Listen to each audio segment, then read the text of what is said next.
Saudi আরবে এক আতঙ্কের নাম হচ্ছে হুরুপ। প্রবাসীদের এক আতঙ্কের নাম হুরুপ। এই হুরুপ আসলে কি, কেন দেয়? এই হুরুপ কারণ অকারণে দিতে পারে, কফিলের কথা মতো না চললে দিতে পারে, অন্য সমস্যার কারণেও দিতে পারে। এই হুরুপ থাকাকালীন যদি আপনি সৌদি আরবে থাকেন, আপনি অবৈধ।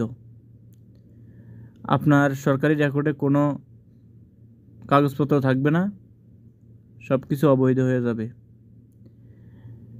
এবং কি আপনার 3 থেকে 5 বছরের জন্য সৌদি প্রবেশ নিষেধাজ্ঞাও হতে পারে এই হুরুপ যদি মারা হয়। তা আপনি হুরুপ হলে, যদি আপনার হুরুপ আসে, তাহলে আপনি কি করবেন? যে কোনো কারণবশত কপিল আপনাকে হুরুপ মেরে দিছে, এখন আপনার কি করণীয়? আমি কয়েকটা কারণ বলবো। যেমন, আপনি কপিল চাইলে হুরুপ ক্যান্সেল করতে পারে সিস্টেমে। আদালতের মাধ্যমে আপনি মামলা করেও আপনি মিথ্যা হুরুপ উঠাতে পারবেন বা সম্ভব। সেক্ষেত্রে সময় দরকার।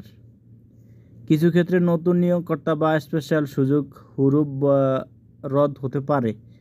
সরকার সুযোগ দেয় কিছু কিছু সময়, সে সময় আপনারা চাইলে হুরুপ বাতিল করতে পারবেন।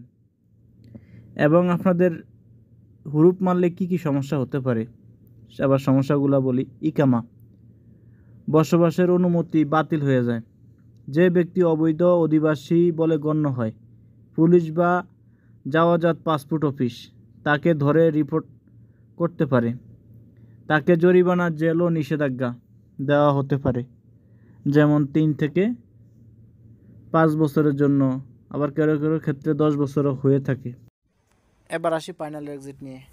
আপনার কপিল বা আপনার কোম্পানি যদি আপনাকে না রাখতে চায়, তাহলে আপনাকে ফাইনাল এক্সিট ভিসা দিয়ে দিবে। আপনার 60 দিন সময় দিবে আপনাকে।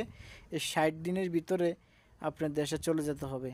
যদি এই 60 দিনের বাইরে থাকেন, তাহলে আপনার জেল জরিমানা হতে পারে এবং আপনাকে মোটা অঙ্কের জরিমানা গুনতে হবে। এবং আপনি চাইলে, আপনি যদি 60 দিনের ভিতরে যান, তাহলে আপনি আবার নতুন ভিসা দিয়ে আসতে পারেন। যদি আপনার হুরুপ নিয়ে যদি আপনার চলে যেতে হয় দেশে, তাহলে আপনাকে সেক্ষেত্রে 5 থেকে 3 বছর পর্যন্ত আপনাকে অপেক্ষা করতে হবে।